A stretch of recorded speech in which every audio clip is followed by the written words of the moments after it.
How can we work together to unlock private investment? The DFF journey, for those of you taking notes at home on our agenda, happens in 3 phases. It will start with a bunch of context setting. In fact, this panel that's being set behind me is our first exercise around understanding context for how we will move forward in unlocking private investment in African markets. We'll move into conversations that you'll have at your tables around possibilities. What might be possible in how we will unlock private investment. And ultimately, by the time we end tomorrow, we will have moved into action-based conversations, actionable things that we as a team can take forward to move the needle on unlocking private investment. So that's our high-level agenda across our 2 days. It looks like our panel is just about set. So Julie, I'll turn it back to you. Thank you. As we are just setting up the mics for sound, allow me to welcome our panelists to come up and take their seats on the stage. We have an incredible panel to kick off the discussion this morning on private investment in African markets. We're here to set the agenda. On the panel, let me welcome to come up and take seats up on the stage, Aliko Dangote, who is Chairman and CEO of Dangote Group, headquartered in Nigeria, but based across parts of Africa.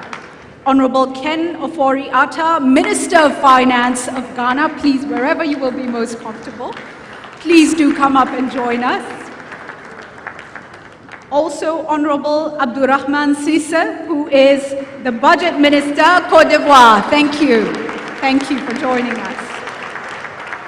The Managing Director, once again, of the World Bank, Joachim Levy, please do come up and take a seat.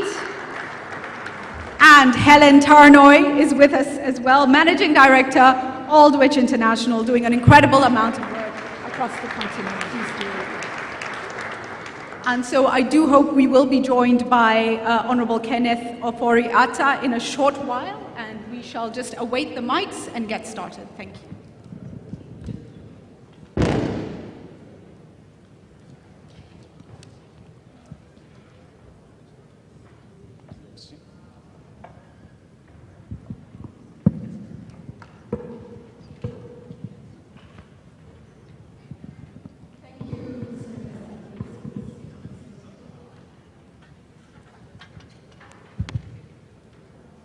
So we will get started with our panel session, and so we don't have to wait for the mics. I'm going to pass mine around if you are all right with that, and we can get on and not waste any time. Of course, we have heard from the President this morning, we've heard from the Managing Director. And what we really want to do is tap into the challenges and the opportunities from your perspectives across the continent. We want to understand what can governments do better in terms of policy, in terms of the different rules, regulations, the laws. What do we expect to see? We want to understand from the private sector, what do you need, but also where can we challenge you to do better as well?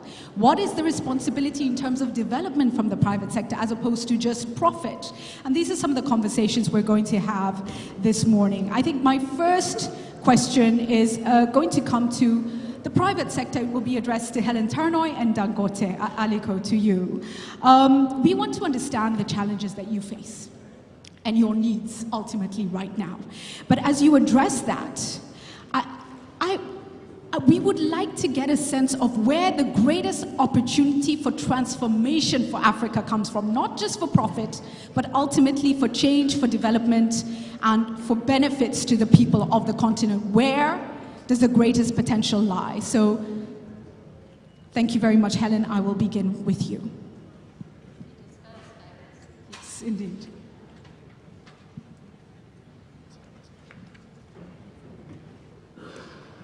Try again. Can you hear me? Okay, thank you. Good morning, everybody. It's a big question, and I think if I had $1 for every time I was asked that question, I'd be a richer woman than I am. And there's no single answer. I can only talk for the energy sector because it's all I really know about. And you know, in the end, it's not just about profit. I mean, if we don't make a profit, we can't do the next project. Everybody knows that.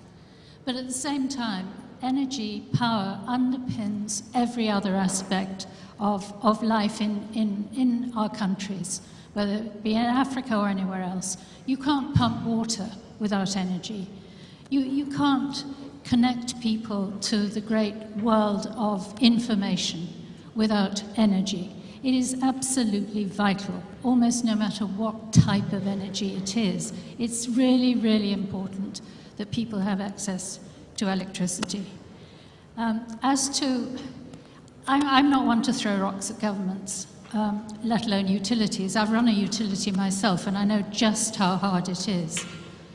But there are some things that must be done. And in places where they are being done, we are seeing transformation, such as in Kenya, for example, your home country, where the consumer of power pays the cost of power. It's as simple as that. And where countries, governments are reluctant to raise tariffs to a level where they cover the cost of generating power, you see enormous deficits, lack of power. That is, I think, the single most important thing that governments can do, is have the courage to explain and persuade that consumers not only have to pay the real cost of power, but they have to pay. The level of theft and the level of loss in the systems is astronomical, and it prejudices not only the ability of those countries to attract more investment, but also it prejudices the people who honestly do pay their bills, because for everyone who pays his bill, there's somebody sitting next door who's not paying. So effectively, he's paying twice. So those are the fundamentals on the government side. On the private sector side, well, where are we? How many of us are there actually delivering transformational projects? It's hard, it's difficult. People talk about patient capital. You've got to be very patient, but there just aren't enough of us. We are a small company, and yet with the help of the World Bank and the development finance institutions, we have developed and closed the financing of 3 major power projects in sub-Saharan Africa in the last 3 years. But where's everybody else? So that's my challenge to the rest of the private sector. We've got to do better. Thank you so much. So, Aliko, I come to you now with the very same question. What are the challenges? What do you want from public sector? What do you expect from governments? But even more than that, in terms of potential and balancing purpose and profit, where is the greatest potential for Africa? Where does it lie, please? Well, thank you very much. I think, first of all, maybe I would like to thank the World Bank for organizing this kind of forum in Ghana, which is sort of Africa, and I think it's really great. I mean, it shows the concern and also the seriousness of World Bank to unlock private sector investment in Africa, which I think is very, very important. There are a couple of challenges, which I can mention quite a lot of them, but maybe I will mention just a few, which is, if you look at unstable macroeconomic environment, also capital markets are not very deep. There's poor infrastructure, and then you look at the absence of, single-digit interest rates. Because with the kind of interest rates that we have in Africa, it is very, very difficult to develop in terms of, you are paying 25%, 30% interest rate. It is almost impossible, to have a growth. So we need to really find how do we resolve this issue of high interest rate, poor legal and regulatory framework. And one of the biggest, I think that we need to look into 2 things which are also hindering, development. One is power, and I keep saying that no power, no growth. So we need to make sure that we tackle that issue of power.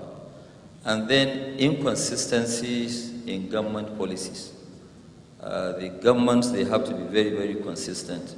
It's not good where now you set the rules of the game, And when somebody is about to score the goal, he will realize that the goalpost had actually been moved behind his back. So, and it has happened in a lot of countries, which I think is very, very key in terms of, for us to make sure that, yes, we really do understand. And then we need to really monitor smuggling under declaration of, this adulteration of products. This will really, really, really help if governments can really look at, okay, fine. And then the inefficiency in our borders, because the borders need to be operated seamlessly, because if you look at smaller countries, you now look at ECOWAS. If I'm a small company here and I'm producing things in Ghana, it means that yes, I should access the 15 other markets, and which means I have no limit to growth. And that's what needs to be done, so that I don't have to go and set up factories all over in Ghana, Cote d'Ivoire, Togo, Nigeria, Senegal. No, from here, you can actually ship and you go and now attack the other markets. So we should allow free movements of goods and services, goods, people and services. The opportunities, as you said,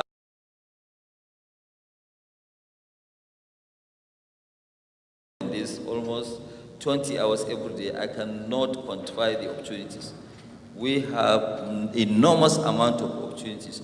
Let me give you, for example, today in Africa, our imports of food alone is about 35 billion. It's going to 10 billion by 2025. By 2025 is just next few years. 2025, you're talking about 7-8 years at most. So you look at it now, for example, just 2 items, or maybe 3, the amount of sugar, the amount of rice, the amount of maybe wheat we import in West Africa is madness, and we are saying that yes, Africa has 65% of the arable land today as we speak. So if you have this kind of arable land that we have, and when you look at the world map, you look at the latitude of where Africa is, or mainly West Africa is, it's the same with Brazil. So if they are able to produce most of these agricultural things in Brazil, why can't we produce them in Africa? So you can see that the opportunities are there, and we have tried. You see, before, when you talk about agriculture, we as Dangote, we don't really look into agriculture. But right now, we're going in big time. Today, we are doing 1 million tons of rice, which we will achieve. We have ordered 10 rice mills to produce 1 million, all at once. And we are doing also sugar, which is about 1.5 million, tons, which we are going to achieve by 2023 in the next 5-6 years. And this will save a lot of FX. Thank you for that. Agriculture is a very painful thing for Africa because we've been told 65% of the arable land is here in Africa. We know that small-scale farmers across Africa probably offer the greatest potential for turnaround and growth for our continent. We're going through an incredible biting drought across parts of Africa, and yet this is the greatest opportunity for us. I come now to the ministers. It seems utterly ridiculous, and it's a conversation we keep having, but you've heard the investors in our continent share their challenges with you this morning. So I come to each of you with a question. What is working, and what are you doing specifically to encourage greater investments, private sector money into Africa, knowing that private sector funds are looking for consistency, they're looking for returns, they're looking for stability? Minister Cisse, let me start with you. Thank you. Oh, sorry, please go. Thank you, thank you. Thank you. Thanks again. I would like to thank also the World Bank for the invitation. It's great to be here. As you say, we face huge challenges, and the biggest one, when I look, is the demographic transition. We basically need to find 800 million jobs before 2050. So we need to face it. and we need to do it. So the public sector is doing this side. In Côte d'Ivoire, for example, what we've been trying to do over the past years was to work on a couple of pillars. One of them was macroeconomic resilience. So we had to make sure that the macro environment was good. So we work on fiscal deficit. We try to keep it around the 4% level. We work on our debt to GDP ratio, which is around 40%. Inflation, around 1% in the country. Also currency. And because our currency is pegged to euro, it's relatively stable. So these are basically one of the first things that we've been working on, making sure that the macroeconomic environment was really stable. Second thing was improving business environment. It was a nightmare for companies to open business in Côte d'Ivoire. You had to go through like a lot of different offices in order to open a business. So we try really to focus on facilitating trade in the country. Now you can create a company in less than 24 hours. The cost of creation is $30. And we actually also put a strong emphasis on governance. Governance is key. One thing that we did was basically to dematerialize and use ICT as much as possible in order to make sure that you reduce manpower intervention for businesses. So right now you can pay now your tax online. You can declare your tax online. There's a lot of different processes that you can do online without going to the tax administration, for example. We also work on tax fairness, because there's nothing worse than see your competitors paying tax and you don't pay tax. So we need to make sure that we have basically a good competition in the country. And that's something that we work on. Now, everything that you do in Côte d'Ivoire in terms of tax control is automatized. So we basically have our database, and we know exactly which company we need to go and look for. So this is basically the thing that we've been working on in order to make sure that things get better. Now, I'm glad to hear that the Dangote Group is working on rice. We have that challenge in Côte d'Ivoire. Rice production is a big challenge. We keep on importing rice in our country. And there are a couple of other commodities that we keep on importing. So we want to hear also more about what the private sector needs. It's a win-win situation. We need to know better what they need so that we can actually work together and do something that works. And this is exactly the kind of engagement. It's first and foremost the willingness to engage, the building of trust. And I actually see movement forward in many ways through these kinds of stakeholder engagements. Minister Ofori Atta, your actions with respect to this, but also, you know, the critical issue was raised by Aliko, our borders. Our borders present such a challenge to us, and yet they are such an opportunity. Intra-Africa trade, please, over to you. Hello. Thank you very much. First, thank the World Bank for this, and welcome all of you to our beautiful country. Thank you for coming. You know, I think one of the challenges, as the President said, we've been in power for 5 months. And we come back to the issue of power, as Aliko is saying. And it's on two levels, in terms of A, how we have mismanaged it, and also not looked at a renewable option. So, as the President said, we're trying to clear the backlog so that we can get back into some decency as to how we negotiate these contracts and ensure that there's stable power for everybody. So that's the power issue on the megawatt side. And then I think we have a power issue of the empowerment of our people and the economy to be able to make sure that we realize the objectives that we have.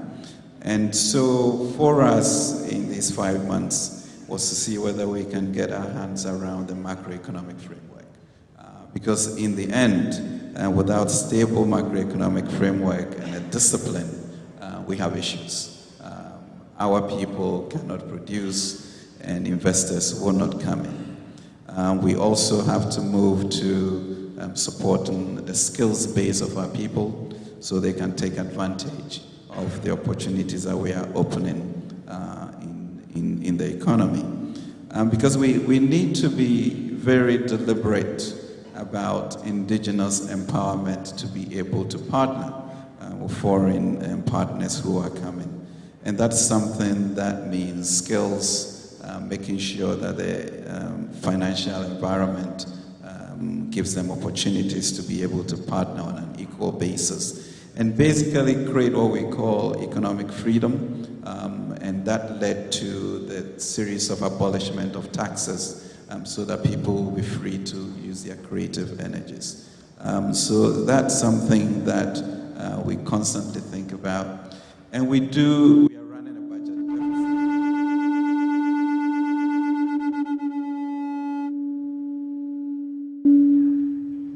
We are also running a budget deficit, which means that we don't have savings. On the government level, corporates have not done well the past few years.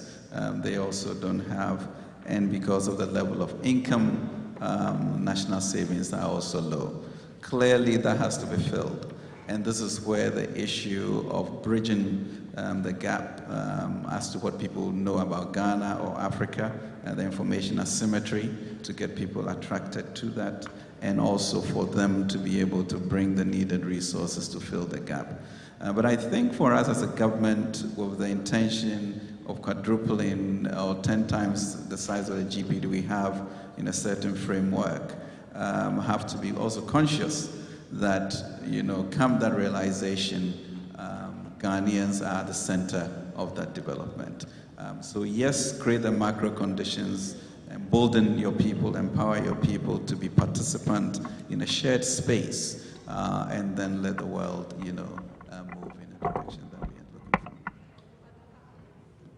I will assume that the mic was agreeing with you when it roared. So, but I like that you're referring to the hardware and the software as well. So the need to really empower the thinking. And I'll stay on that note as I come to you, Joachim, and the absolute need we have to grow, empower, and support small and medium-sized enterprises across Africa, and to really assist the most fragile of economies. Let me come to you on that. We talk about formal in Africa, but the normal is actually the informal. That is the honest to goodness truth. And so how do we empower and grow these people who strive so hard, but just need capacity building and support to get to the next level? What is the World Bank doing? All right, I think that are many ways to do that.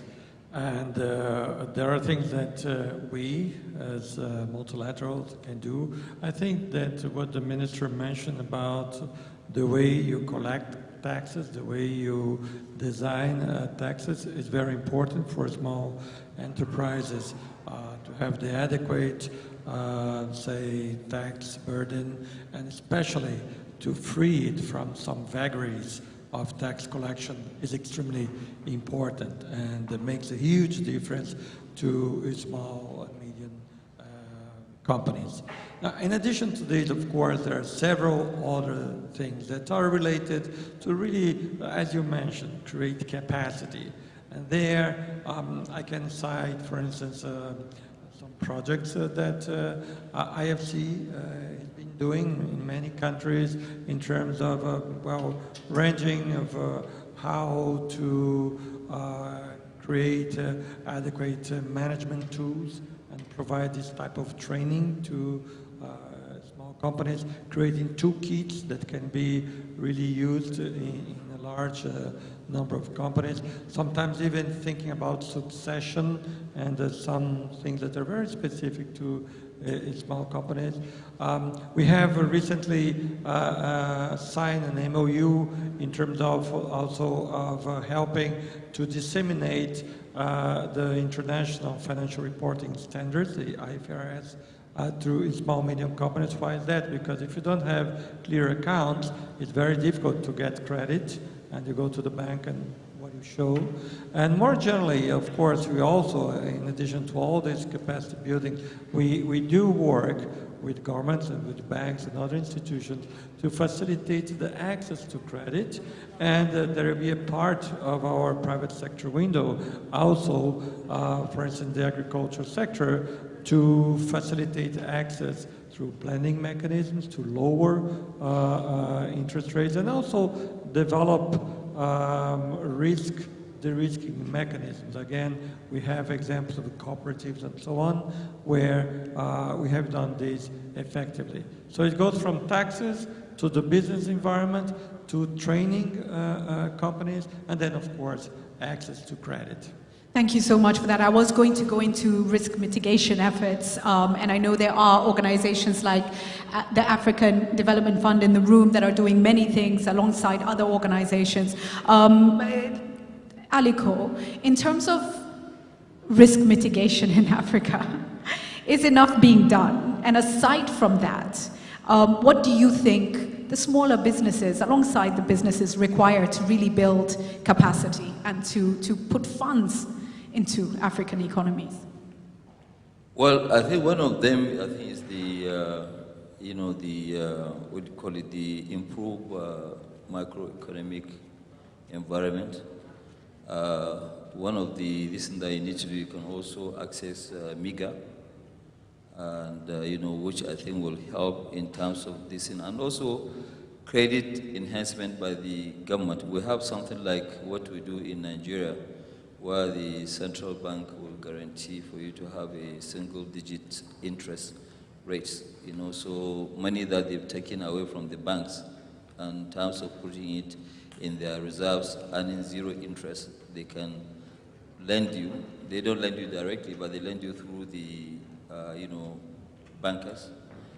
So I think, if they also make sure that the policy is there, there's consistency of policy, it will help. But the biggest of them all, most of these small businesses can never ever survive without a stable power. Because majority, comes back to energy. Yes, comes back to energy. I mean, because if you look at it today, 48 countries in sub-Saharan Africa, which I think they have about 1 billion population, they only generate the same amount of electricity with Spain. That does not make sense. I mean, a place where I come from, for example, is a place up north called Kano. We have about 21.8 or so million population there, okay, in Kano. But the entire power supply we get from the grid is less than 35 megawatts. And when you look at it, majority of our cement factories, they have dead capacity of 45 megawatts each. So these are the issues that we need to do. We must help them in terms of making sure that the power is available. Because if not, they will never ever grow. Because most of their money will keep going to diesel, buying diesel to generate their own power. They have to service their own generators. Because most of these generators are supposed to be standby. But the generators are the ones that are giving you consistent power. Then the grid gives you standby. Thank you. So, Helen, of course, I have to come to you, and I really want to focus the next question on the right tools for fragile areas such as Kano, where the energy is very little. In Kenya, in the northern frontier counties that sit alongside Somalia and Sudan, we have similar challenges. Nobody wants to go in and invest in those areas, and yet the potential to transform conditions is so immense. So are there enough tools, and if not, what would you suggest needs to be introduced? Well, another very difficult question. The glib answer is that we will go anywhere, but that is caveated by the statement, we will go anywhere where our people are safe. We are currently trying, or have been trying, to develop a power project in South Sudan. If anywhere needs power, it's South Sudan. But I can't send people there if I think they're in danger, so I'm afraid that project is on hold. It goes back again to what I said earlier, that just aren't enough people willing to do the hard work that it takes to get these projects away. You could accuse us as a company of having taken perhaps the easier route. We have projects in construction in Kenya, in Ghana, and indeed in Nigeria. And so why aren't we doing things in more difficult places? Well, actually we are. We have a project in advanced development in Chad, which is not an easy place to do business. What characterizes a lot of these countries is that the concept of independent power is either not welcome, because there is a feeling that power is something that the state should provide, or else it's new and we're groundbreaking. We're having to devise everything from scratch. The demands of project finance to get these larger projects away, or even smaller projects, are very, very challenging for governments' counterparts who've never done them before. But this has to be done, it has to change. It's not all doom and gloom. We are seeing movement. But as Aliko said, without power, people are stymied. There's very little they can do. And so we must find a way to attract more investors into power. We do not see the big US and European utilities investing in Africa. I'm not very sure why, because when I started working in Africa in the late 90s, the US utilities, I worked for one of them, were investing in Africa, but they have left. They've gone to places where, frankly, it's easier to do business. And we need to reverse that trend. And I hope that over the next couple of days, we will find ways of reassuring people that the perception of risk in Africa is a lot greater than the actual risk. The World Bank has facilities which mitigate financing risk as long as governments are willing to play their part in ensuring a macroeconomic stability, in ensuring that people pay their bills and that they are told that they must pay their bills. We'll get there. Thank you for that. So it brings me back to the ministers and to the government role in really de-risking and reducing uncertainty. We are interdependent. We heard it from the president and we've spoken about it. Our greatest opportunity lies in trading across borders, whether it's energy, whatever it might be. What role does regional integration, what role does cooperation play in all this? And you might be doing wonderful things within your country, and if your neighbor is falling apart, you know, how do we start to ensure, and in particular right now in East Africa, it's South Sudan on fire. It's South Sudan on fire. So how does Africa stand up and ensure we are safeguarding the gains that had been achieved, but also ensuring that as a continent we're able to move forward by stabilizing our countries? It's not an easy one, but what do you think, Minister Cisse? You can start. I mean, regional integration is key. Nothing to discuss about it, but it's not that easy to be done, because every country has its own sovereign things that sometimes they want to keep. But we have to work towards regional integration.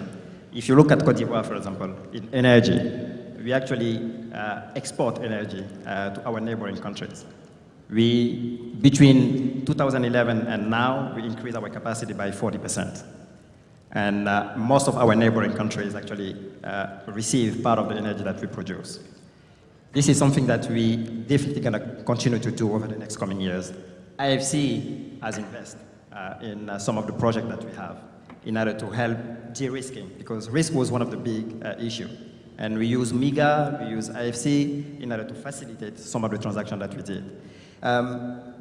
Still, if you want to keep on talking about regional integration, you basically need infrastructures between a region, which is really difficult to finance. And that's where we need also to see how all the DFI can actually help in financing intra-regional projects. That's really important, and that's really key. Now you have another way of developing intra-regional trade. It's not only physical infrastructure. We can also look at all the technology solution that we can have in order to reduce the financing need that we need. If you take, for example, mobile money, Kenya is definitely one of the leaders in the sector. Cote d'Ivoire now is actually also working towards using everything that we can do in terms of mobile money in order to facilitate things. But we need to see how we can work on de-risking. And on that regard, in Côte d'Ivoire, every year we spend $50 million in feasibility studies on the budget. So we take a couple of projects that we know that the private sector won't necessarily come because they don't have a lot of information about the project.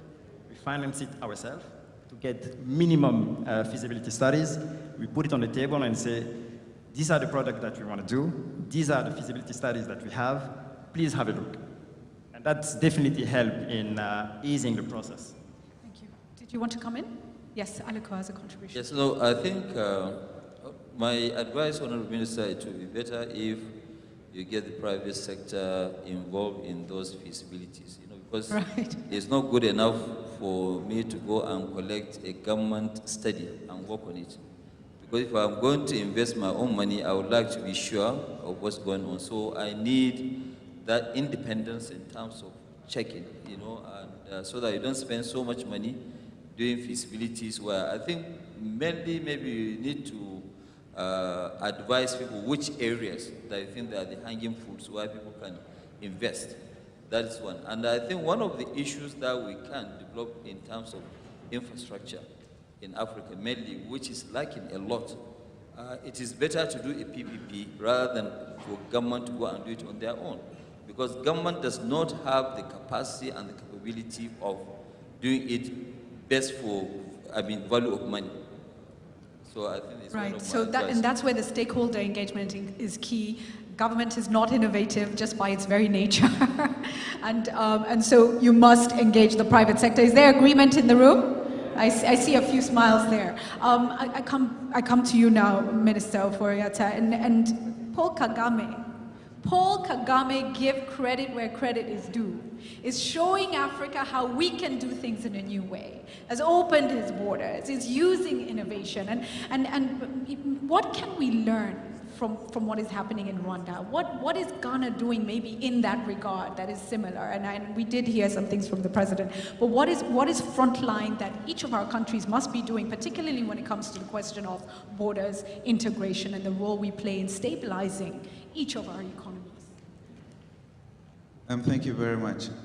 The issue of borders and integration, I think the past 6 weeks or so, our president has been around the region, just really looking to reignite the sense of purpose that ECOWAS represents. And the neighborhood effect is real. If your neighbor is not doing well, and that there's going to be some migration that you can't manage, and given that our borders are not well controlled, it becomes a challenge. I think recently we are looking at a strategic partnership with Côte d'Ivoire to see how we can share power, information, and make sure that the relationship between the two countries are strong. I mean, to realize that between Ghana and Côte d'Ivoire, we have about 60–70% of the supply of the world's cocoa. And the two countries still remain price takers for cocoa. It's just quite criminal. And it's simply because we have not been talking as sovereign countries, in the same region. So I think those are important things that we should begin to realize, that the neighborhood effect takes more away from us than what we gain by being supposedly independent. I think the borders for ECOWAS are interesting because on one level, you do want the freedom of movement to facilitate sort of a regional market. And really for us, it's, I guess, digitalizing, ensuring that you know who is moving in and out, so that as your country prospers, it radiates across for us. So coming to Paul Kagame, the issue of innovation, there's a lot of Ghanaians actually who have been working in Rwanda for the past 20 years, and we are trying to get them back to come and help us do that. But it's just accountability, knowing what each citizen is doing, or each citizen is programmed in a way that you know the effect that you have on them. So we are moving towards giving everybody a clear ID card, because if you look at, let's say, Brazil's Bolsa Familiar, You cannot do it effectively if you don't know where people are resided, so that your social interventions can be more targeted instead of, broad application of that. I think really, in effect, let's be serious about regional integration. Let's understand what we can share with regards to power pool, with regards to trade, with regards to movement of people, and with regards to empowering the citizenhood, so that people can be more entrepreneurial in what they do. I'm going to come to a quick round of final statements from each of you. We're nearly winding up. But I wasn't scheduled to take, comments from the floor, but I do want to take 3. If you can keep them to 30 seconds, because I think it is important to get a sense of different contributions from the floor. So please introduce yourself and very briefly make your comment. Thank you very much. My name is Pakai Kamara. I'm the CEO of Seraka Food Processing Company in Sierra Leone. Actually, this goes to Mr. Alaji Aliko Dangote. We have set up the first meat processing factory in Sierra Leone. We have a capacity to process broilers 1,000 an hour. Cattle and small ruminants, we can do 50 heads per day. The major challenge is feed, which involve maize. During your presentation, you mentioned sugar and rice. What about the possibility of maize? Wow, thank you for that. Very quickly. Hands? Yes, no? Yes, please. Is there one more? Is there a lady? Sorry, I have to be gender sensitive. There is a lady, okay. Chukwemeka Chikezie, Sierra Leone Opportunities for Business Action. What does the panel think could be the one thing to really address the informality that where we are in Africa, the majority of Africans are forced to scrabble for a living on a day-by-day basis. There's a big gulf between the formal sector and a lot of what we're talking about and the informal sector.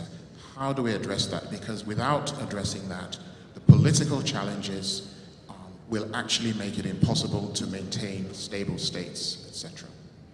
I'm a firm believer in building the informal, which is the foundation of many of our economies, actually. Thank you. I'm Her Royal Highness Princess Abze Jigma from Burkina Faso, engineer in electricity by profession.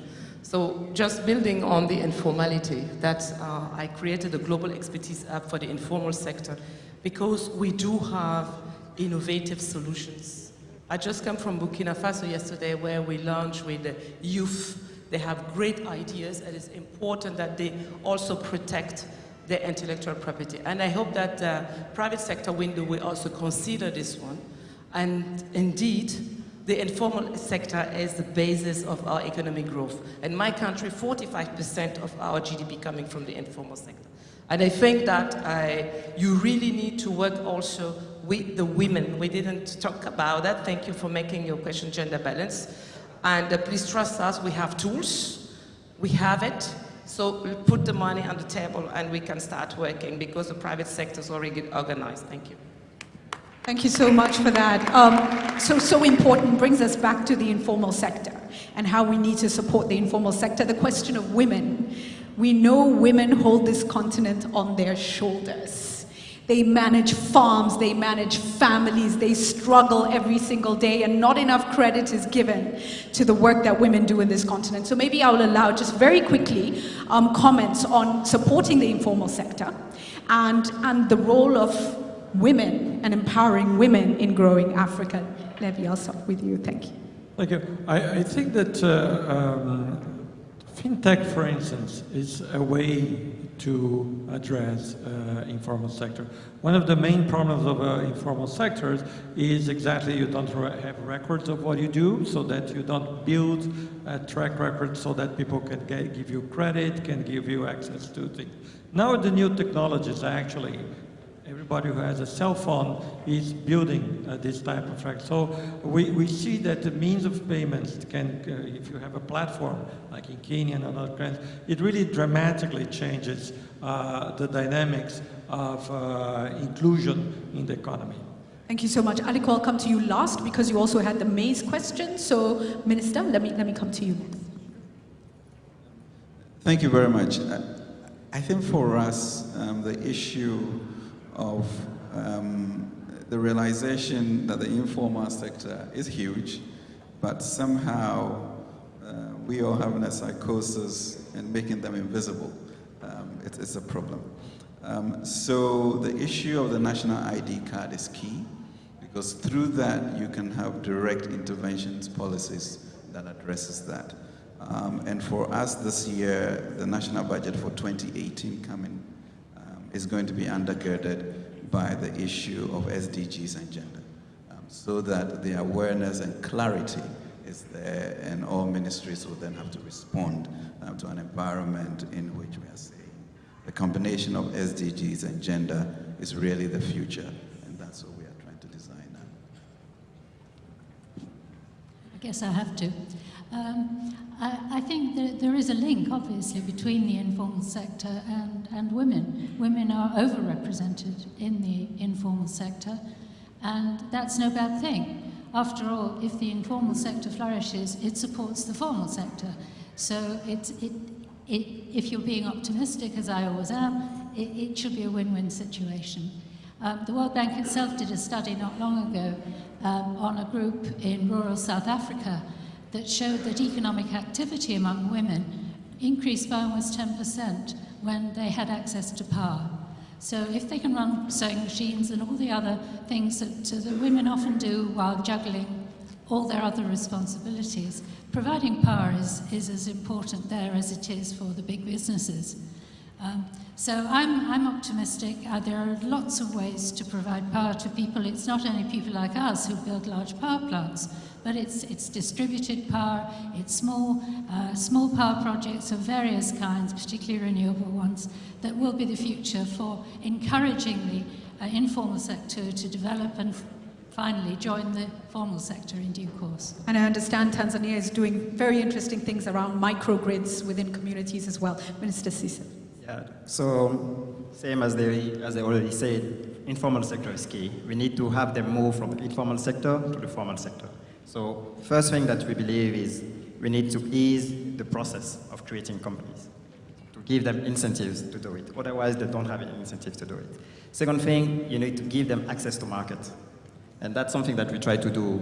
Right now, in the budget, we make sure that 20% of all the procurement goes to SMEs.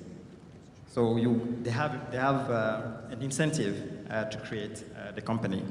Last year, we did a tax amnesty to say to all companies, we just want you to come and register. So we gave it during 4 months, and in 4 months, we have more than 6,000 companies that came and registered. So there is definitely something to be done. We haven't found the good solution, but we're moving gradually towards it. We need to have the informal sector coming. We gave also tax exemption for 2 years on a couple of taxes, so that 2 years after your creation, you don't pay taxes. We reduce import tax on all the IT items, so like on computers and all. Now the tax is around 5%. Also to get people more involved in tech, to really help unleash the potential in the tech sector. So we really open for business. I think there's definitely great opportunities in Africa. There's a problem of risk perception, and we need to fix it together with the private sector. Thank you. Aliko, over to you. And you had the maize question as well. Okay, thank you. Well, I think the informal sector, they need quite a lot of, first of all, market. Number 2 is to do with training and also credit. What we are doing, as a company, we have a foundation which we partner with the bank, because most of them, they get very, very high interest rate, maybe 5% a month or whatever. So what we've done is that we've signed an agreement with the Bank of Industry, because since we are not a bank, but our foundation gave the first tranche of 2.5 billion, and we are now about to release the other 2.5 billion. We will give them 10 billion naira, and which they will also match. But our money attracts 0 interest. Their own will attract 10% for administration and whatever. So eventually they will get interest at about 5%. So if they get that, then that will help them, quite a lot. And we also do help women where we give them some seed money. This is just free money. And we do it in almost like 1,000 people per local government in Nigeria. We started that 2 years ago, and we hope by next year we're going to finish, which is almost about 10 billion naira, which we are giving. That is in terms of helping. Then in terms of training, we have what you call Cement Technology Institute. We will be launching to train 100,000 people every year for the next 5 years. And this will be free training. They will be given a certificate where they can now go and, fend for themselves. So that is one. On the maize issue, well, we are not yet into maize, but what we are trying to do now on maize is to assist and help those people who are growing maize in terms of changing the seedlings so that they can be having high yield. Because the biggest challenge we have in Africa is that the yield per hectare is always very low. You see somebody now, for example, growing maize, and he's having only 2 tons or 3 tons per hectare instead of something like 8, 9 tons per hectare. So these are the issues where we are also trying to help to assist people who are doing maize. We are not going to do maize directly because we cannot be everywhere. Okay, I can tell if you've been watching politics in East Africa, maize is big. So, but that's a story for another day. Final question, literally parting shot in under 30 seconds. We need to achieve these SDGs. We are all in this. We only have a few years, I think it's 2030, where you're sitting with the responsibility you have and the influence you wield. What do you hope to achieve, either in your organization or in your government by 2030? Joaquin, I'll start with you. Well, of course, by 2030 we have our twin goals, and that's what we want to achieve. I said eliminate the poverty, extreme poverty, and share prosperity. I think in particular in Africa, and well ahead of that, I think especially in economies like here in Ghana, Ivory Coast, and several others, the stage of development is such that it's very clear that people need and can afford to pay for energy and for efficient infrastructure that will increase their productivity so much. So this is what we have to focus and achieve, and I think that through the cascade and the private sector window, we are in a good position together with governments to get there. Thank you so much. Aliko, please. Well, I think my own thinking is that, my own dream is that I think both private sector and public sector should team up together and see how we can get our people out of poverty, creating jobs. And the only way to create jobs is to focus on industrialization and agriculture, and also supplying enough power for our people. And I think if we can really target that, then education, of course, to train the people who will run the businesses going forward. With this, I think we'll achieve quite a lot. If we're going to take 10 different things, we might not achieve much. So let's pick up the most important ones, 3 to 4, and I'm sure we'll get there. Thank you so much, Minister Sisi. It's hard to speak after the two of them because I'm really in the same direction. I think the biggest challenge for the continent is job, demographic transition. So this is the biggest challenge. Thank you so much. Helen? Well, I hope that by 2030 I shall be happily retired and looking after my grandchildren. But until then, I just hope that we can go on doing what we are doing now, and that we can go on providing the power that's so desperately badly needed throughout the continent. Thank you so much, Mrs. Faryat. Thank you very much. I mean, I think, in coming into government is just the realization of the waste that we have and the issue of corruption. And, going around the country and asking why a fellow citizen should experience such raw poverty. And it sort of challenges your very humanity as to how this can be possible when you come and look at national accounts and see what you are wasting. Anyhow, the challenge, as I mentioned, for us now is how do we create a budget in 2018 which clearly has SDG values and gender values, because that is the core of our informal sector. And how do I create a situation where the awareness is national and it's not an issue of only government addressing that? So our hope and expectation is that by using that as a basis, we'll really address the fundamental issue of citizenship responsibility for this poverty and be able to cap down corruption. Because there has to be shared prosperity. And even in the 2017 budget, a huge part of it was what we call the preferential option for the poor, just to ensure that even as you reduce taxes on the corporate level, nuisance taxes for the informal sector were also eliminated.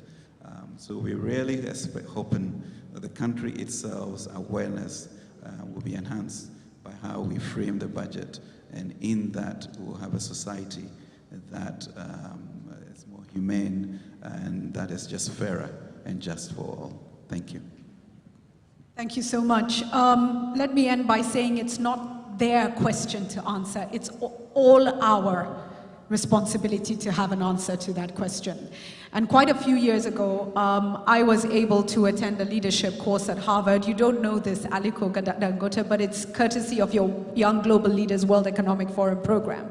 And so you're not just giving back here, you're giving back at every level and trying to build African leaders. As a result of that, I started something called Great Debaters Contest in Kenya, 500 schools last year. We're going to do more than 500 schools this year, and we're teaching all the students about SDGs and challenging each school to choose one SDG to champion. So my words as we close this session, thank you. As we close this session, let's embrace the fact that the challenge is it's not government's challenge, it's not private sector's challenge, it's not the World Bank's challenge. Each of us has a challenge, and we must step up and do something. And if we're not doing something as Africans, then we shouldn't be sitting at the table complaining. I will wind up by saying there is a press conference for the media in the Pearl Room, so please do make your way there, and I hand over to Tom. Thank you so much to the panel, please. Thank you.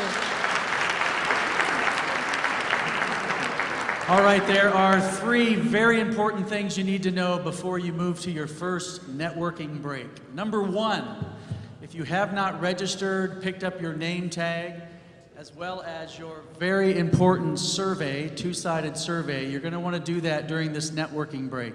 It's critical that we get these surveys from each of you. Very easy to fill out. We need it back within the next 30 to 45 minutes so we can use this data as we move forward in the program. So please make sure you do register. That is number 1.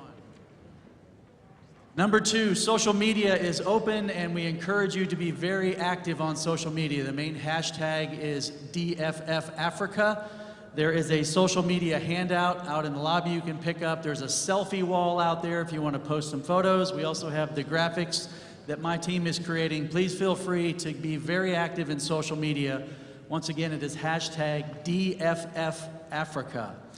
And finally, number 3, when you come back from your networking break, you will find a table number on the back side of your name tag. That indicates the table number that you will go to when you return. So you're going to want to package up all of your things, carry it with you. You'll be coming back most likely to a different table, and the tables are noted.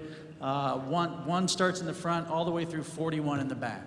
So please enjoy yourselves, please network, please be back in 20 minutes. See you then.